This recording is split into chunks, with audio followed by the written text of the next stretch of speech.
Kwa nini Mungu aliuponya mji wa Yeriko? Kwa mujibu wa Biblia, Mungu aliuponya mji wa Yeriko kwa sababu kadha muhimu za kiroho na kimaana. Katika kitabu cha Wafalme wa Pili sura ya 2 mstari wa 19 hadi 20, wakazi wa Yeriko walimwendea nabii Elisha wakamwambia kuwa maji ya mji yalikuwa mabaya na ardhi haizai. Ndipo Elisha alipoomba kwa Mungu, akaweka chumvi katika chemichemi na Mungu akaponya maji yale.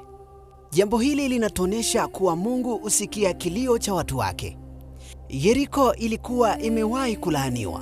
Katika kitabu cha Yoshua 6 mstari wa 26 inazungumzia jambo hili, lakini Mungu akaonyesha kuwa rehema yake ni kubwa kuliko laana. Mungu hakupenda watu wa Yeriko waendelee kuteseka kwa sababu ya historia ya zamani. Uponyaji wa Yeriko ulikuwa ishara kwamba Roho wa Mungu aliyekuwa kwa Eliya sasa alikuwa juu ya Elisha.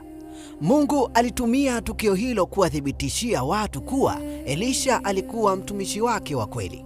Ujumbe wa matumaini. Mungu alitaka kuwafundisha kuwa hakuna hali mbaya isiyoweza kubadilishwa. Hakuna mji, mtu au maisha yaliyo mbali sana kiasi cha Mungu kushindwa kuyaokoa. Funzo letu kwa leo: Mungu anaweza kuponya maeneo yaliyojeruhiwa, iwe ni mioyo, familia, jamii au maisha binafsi, ikiwa tutamkaribia kwa imani na unyenyekevu. Na kufikia hapa hatuna la ziada kwa leo. Hadi wakati mwingine, langu jina ni Jacob Morris wa Drone Media.